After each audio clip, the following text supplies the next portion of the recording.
So, guess who just caught up on the Attack on Titan manga? That's this guy right here.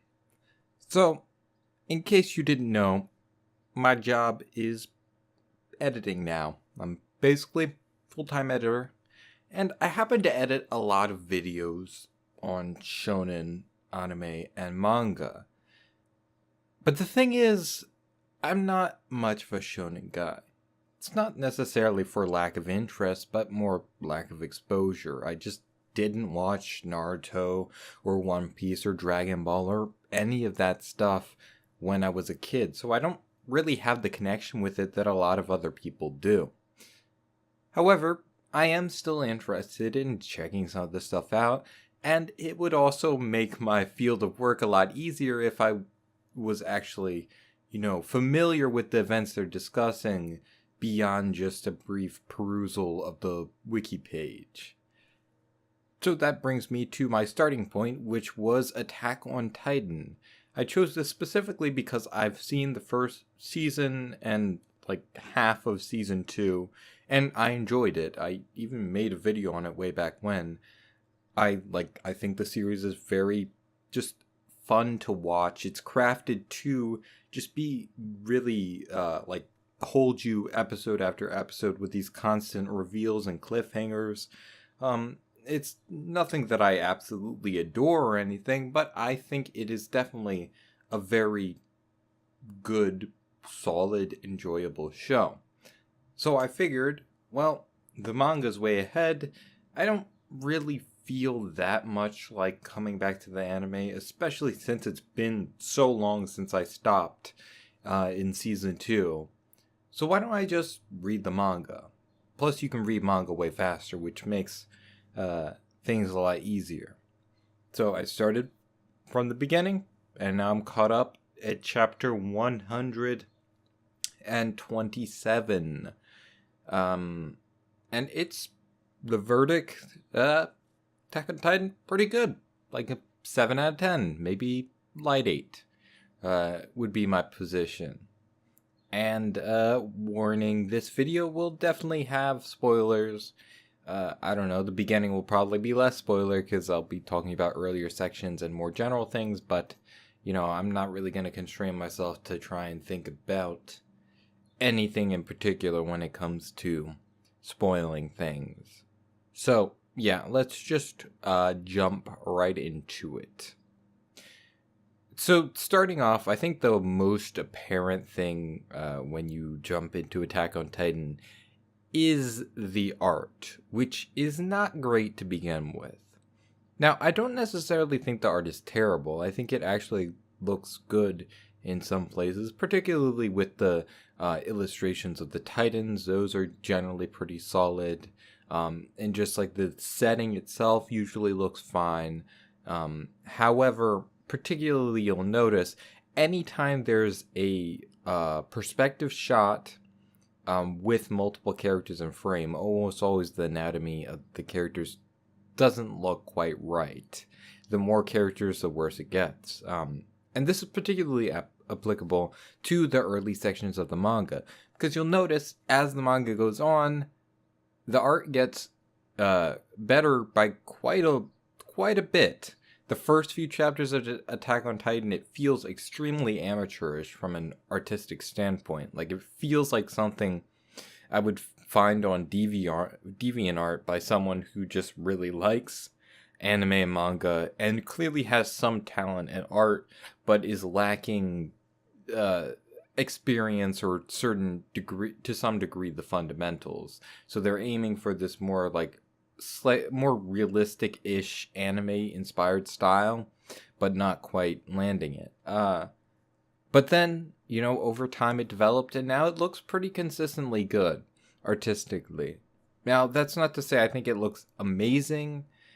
My biggest problem with Attack on Titan from a visual standpoint when it comes to the manga is that I don't think it ever really does anything all that interesting visually. Either with what it's showing, the paneling.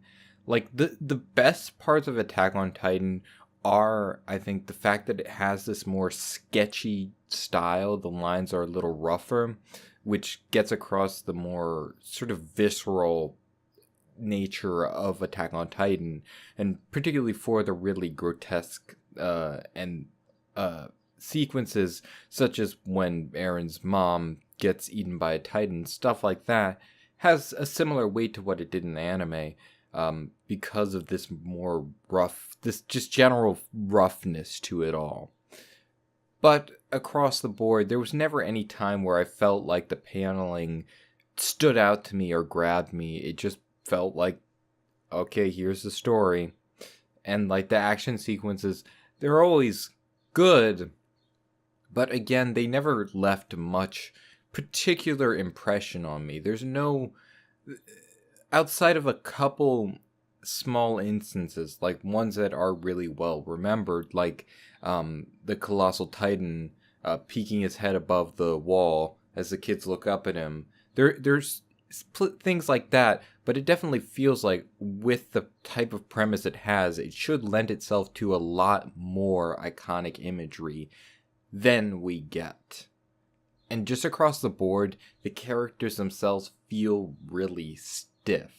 Like everything about the visual standpoint, and even when the art does get better, it still just has this feeling of lack of emotional expressiveness. That even when the characters are emoting, there's never that much to it. It's usually focused on the face, and the body expressiveness just feels really lacking to me personally. But that isn't really the core of why Attack on Titan is popular or well regarded at all. I mean, the Titan designs themselves, that's solid, that's good. They're memorable and spooky for a reason. They are genuinely like well crafted at being frightening, really grotesque, weird looking creatures. That's good, and well done. And hats off to the mangaka for his work with that. But, the core of it is this central narrative, which, is designed to pull you along. Like,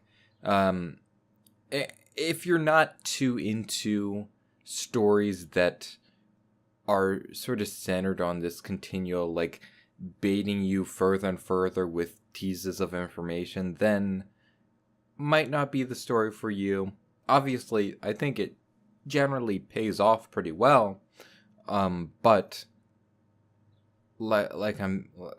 it just is continually centered around this very steady, like it reveals a bit of information and immediately will say, but there's more information, and it makes you want to just continually blaze through it because you're like, I need to get all of the information right now.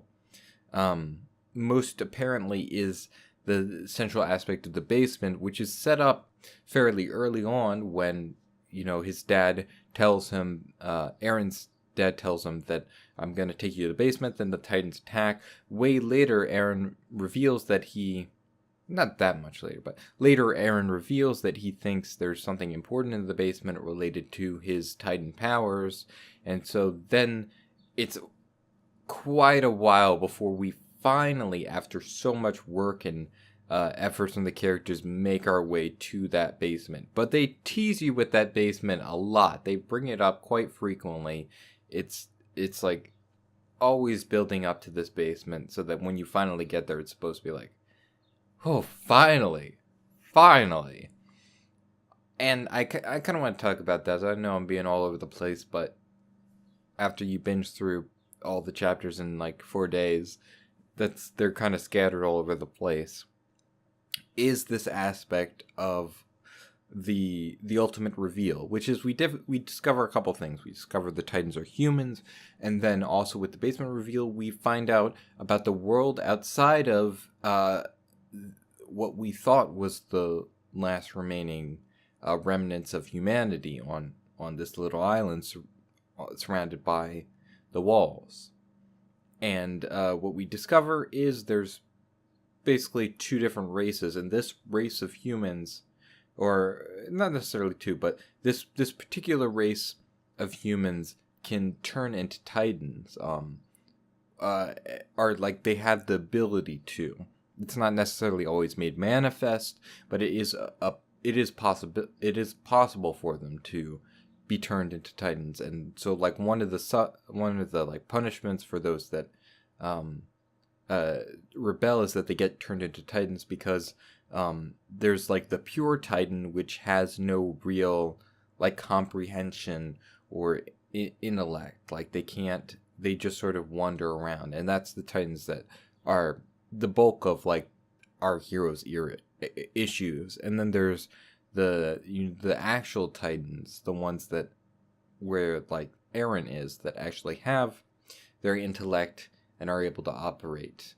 And we sort of get revealed this really intricate situation, and I don't want to just recount things, because like if you're listening to this, you probably read it, and I don't want to just be recapping events poorly. That sounds pretty lame.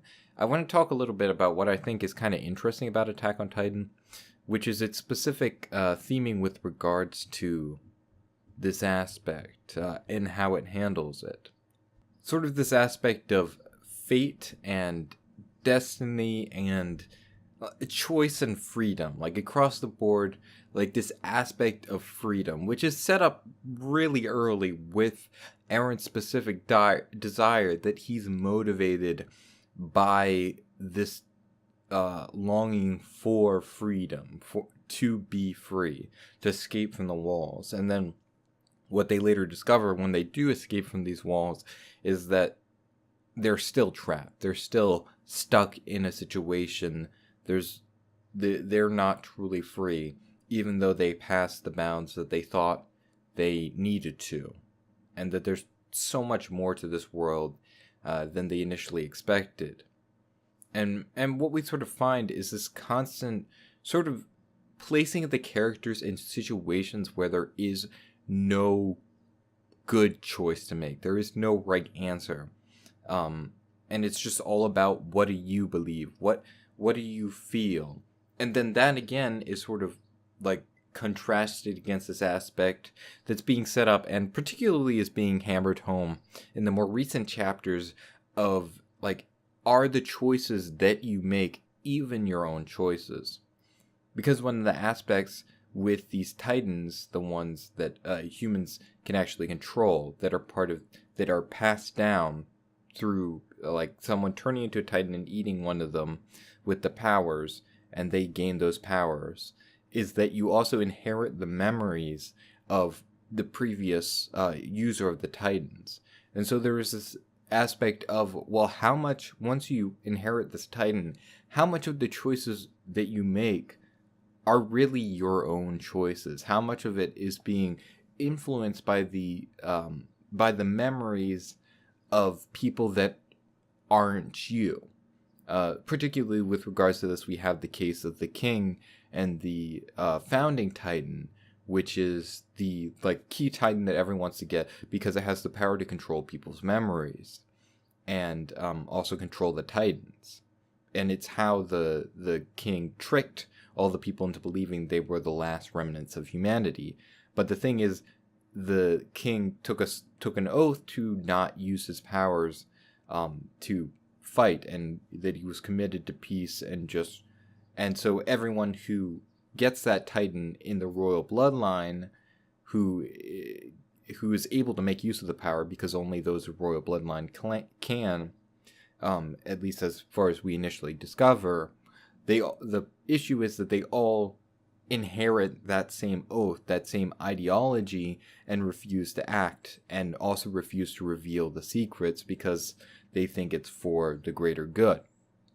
So this sort of, that like directly plays into, even though with the other characters it's less explicit, this aspect of, well, how much of your choices are yours? And you can sort of draw that broader to just a connection, a sort of query when it comes to life itself, how much of our choices are ours, because, well, we're all fundamentally shaped by people that raise us, our situation, our social standing, all of these things affect who we are as people. How much of the decisions we make really are a matter of actual decisions versus circumstance versus the influences around us, which seems to be the sort of question that Attack on Titan is raising that I think is pretty interesting. It has this whole, it's very interested in the more like darker, deterministic, frankly kind of edgy, yes, sides of humanity. Like, do our choices even matter? Is there any right answer? That it constantly, it introduces it as the beginning of the series is very much this case of good versus evil. You know, we have the humans fighting against these monstrous creatures that are attacking their one abode and that they're trapped by these monsters. And then over time, as it progresses, it keeps blurring the lines. First, we find out that there's more to Titans than we think. We find out that the humanity inside these walls is not as cleanly linked an operation as we would initially have been led to believe.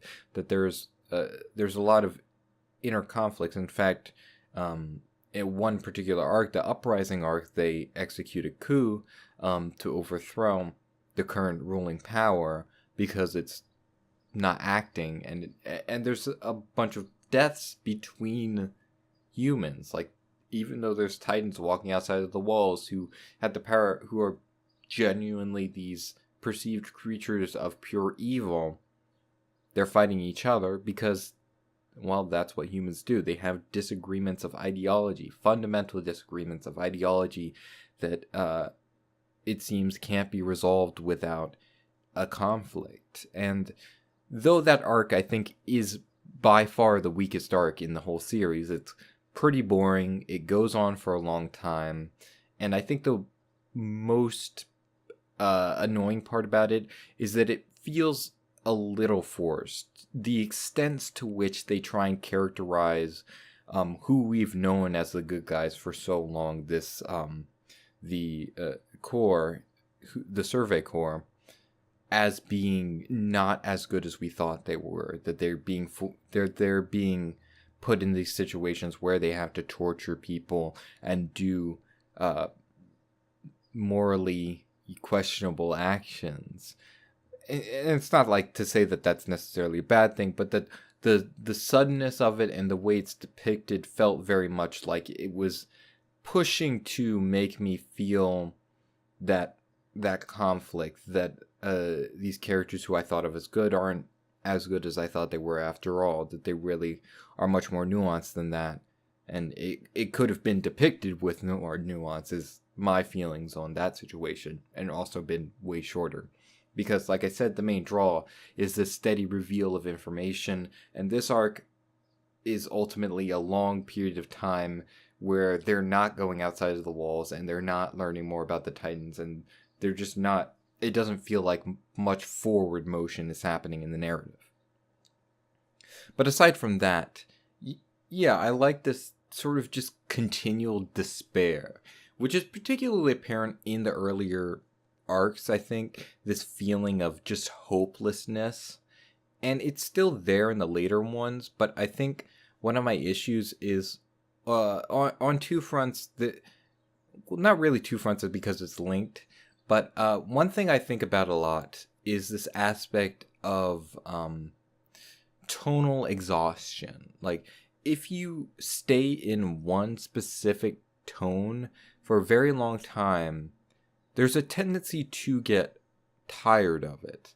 And it's not necessarily to say that it has any responsibility to have a different tone, or necessarily that this is the intended way to consume it, though with the structure of Attack on Titan, it feels very much like it was meant to be binged, despite its monthly release schedule.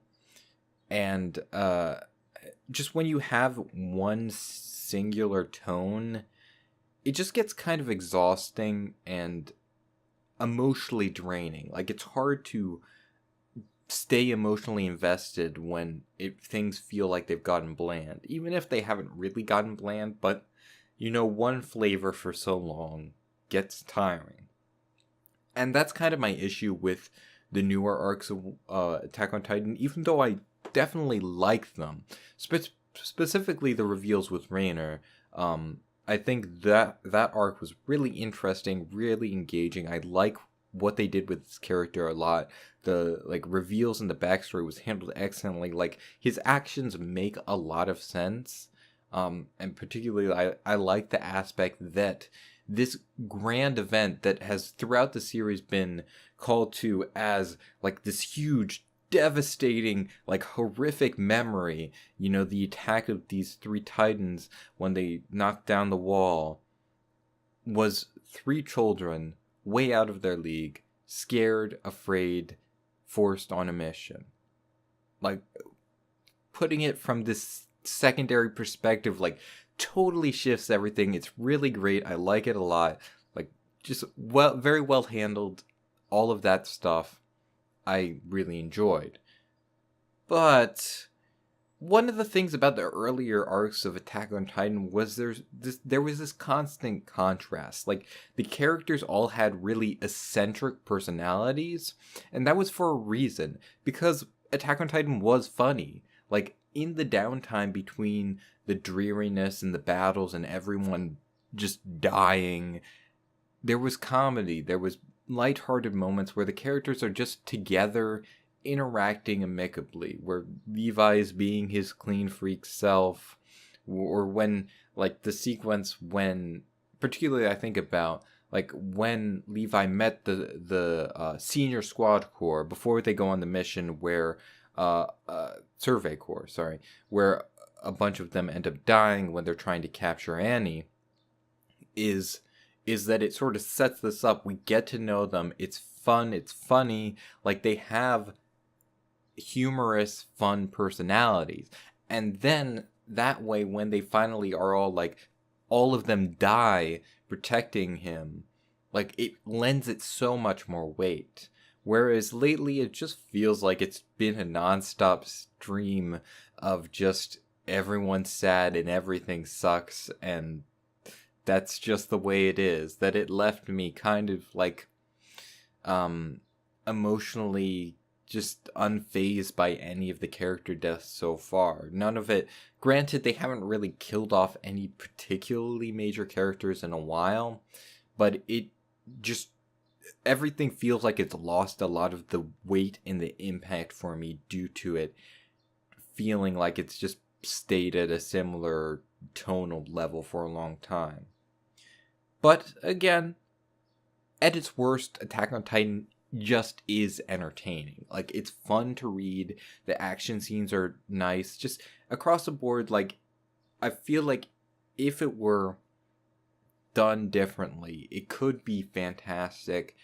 As it stands, it's just fun.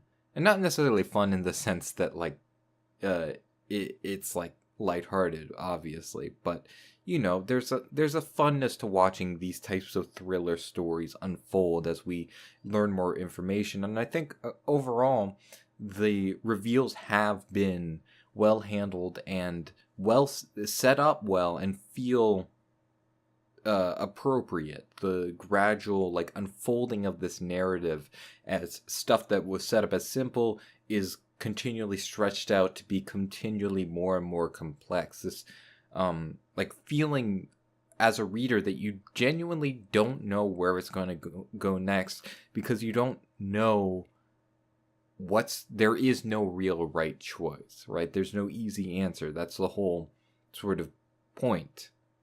So yeah, I like Attack on Titan manga. It's pretty good. I would recommend it. It was fun. I'm definitely going to keep following it till it concludes, which is apparently supposed to be soon. Hopefully you enjoyed listening to me ramble about that. And next, I'm going to be reading My Hero Academia and watching Hunter x Hunter. So whichever I catch up on first will be the next video. Thanks for watching.